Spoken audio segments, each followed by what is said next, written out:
What is the purpose of the corporation?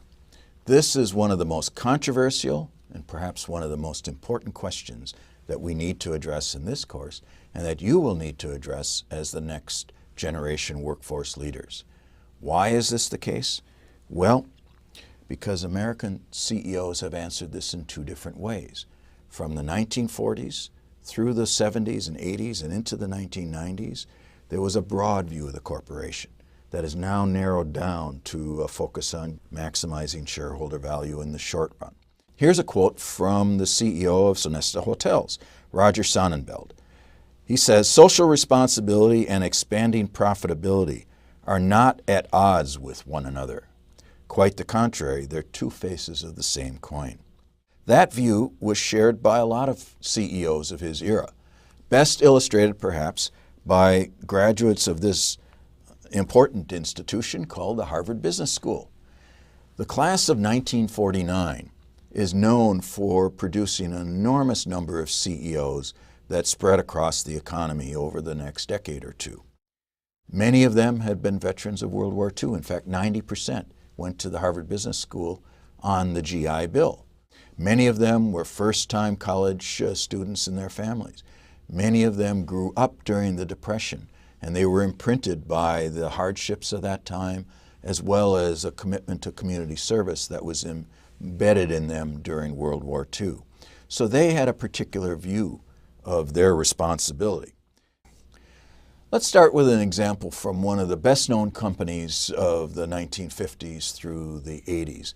Xerox, one of the companies that was a pioneer high-technology company, led in the development of office products, and it was led from 1968 to 1982 by Peter McCulloch, one of those graduates of Harvard Business School class of 1949.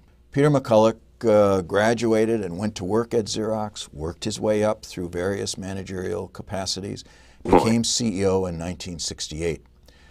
Xerox was located in Rochester, New York, where they had manufacturing operations. And McCulloch believed very strongly that the role of the CEO was to be a good corporate citizen in the community. He worked very hard to improve education, to build strong community colleges, which then provided a very competent workforce for his organization and for others in the region. He worked on local and national politics. He worked closely with the labor union that represented the manufacturing employees at Xerox. They were among the first to develop, for example, quality of working life programs and quality circle improvements to improve productivity and to compete with growing international competition in the 1970s and 1980s. And in particular, he believed very strongly at developing talent from within the organization and particularly led the way for developing talent among women and among minorities within Xerox. So it's not an accident that in 2002, Anne became the CEO of Xerox, one of the first women to rise to that level of authority in American industry. And it's not surprising then in 2012 that when Anne retired, the first African-American CEO of a very large Fortune 100 company, Ursula Burns, succeeded her. And the culture carried forward. The same view of corporate social responsibility can be seen in the words of these CEOs, as was the case with Peter McCulloch. So if you look on Xerox's social responsibility report on the web, you'll find currently the same words that mirror what McCulloch stood for. Quote, "Since our earliest days, Xerox has embarked on a never-ending journey to demonstrate that good business and good citizenship are not only compatible, but are synergistic." The report then goes on to talk about customer satisfaction, innovation via patents, community participation, avoidance of workforce injuries, and so on, employee participation in community affairs, all as part of what they believe are the responsibilities of the modern corporation. This was the dominant view not only of Xerox during this time, but also of other corporations, best illustrated by the statements of the Business Roundtable, the largest corporate association of executives from the 200 largest companies in the United States.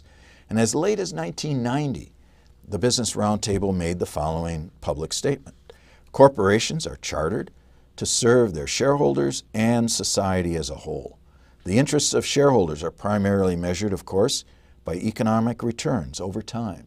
The other stakeholders in the corporation are its employees, its customers, its suppliers, its creditors, its communities, where the corporation does its business, and society as a whole. And all of these are vital to the long-term economic performance of the corporation. That's the view up till around the mid-1990s. By this time, business is convinced that it should focus on shareholder value. And so the Business Roundtable says, in our view, the paramount duty of management and the board of directors is to the corporation's stockholders. The interests of other stakeholders are relevant only as derivative of the duty to stockholders. The notion that the board of directors must somehow balance all of these other stakeholder interests fundamentally misconstrues the role of the directors and the responsibility of the corporation. Well, this is a big change. What caused this change? Well, there was a revolution in ideas about the corporation that came largely from the academic literature of the time, the leading finance professors of the time. Fisher Black and Bob Merton at MIT and their colleague Myron Scholes at the University of Chicago had developed a formula for better ways of pricing options, that is, shareholder stock, so that you could use stock options to compensate for CEOs. Their formula made it easier to use these processes, and then colleagues at the Harvard Business School published a number of papers saying we ought to tie shareholder value to CEO compensation through the use of stock options. And you saw the role of stock options grow.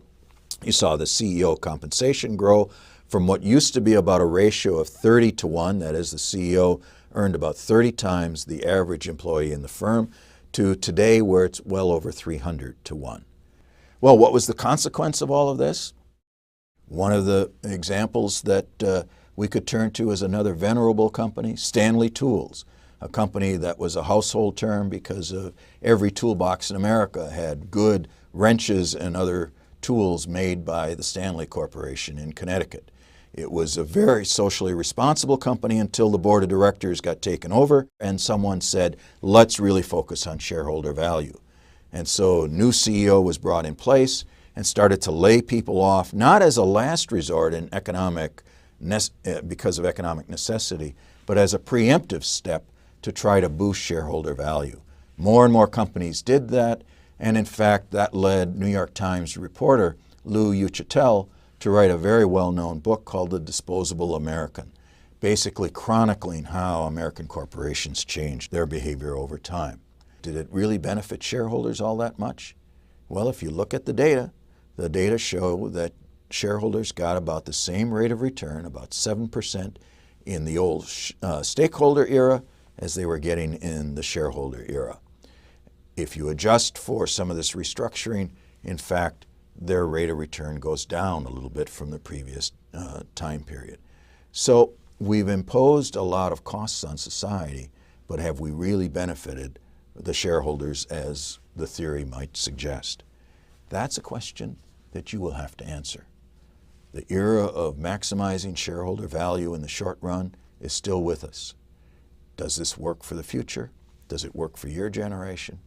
That's a question that you will need to address as you shape the workforce, and the corporation of the future.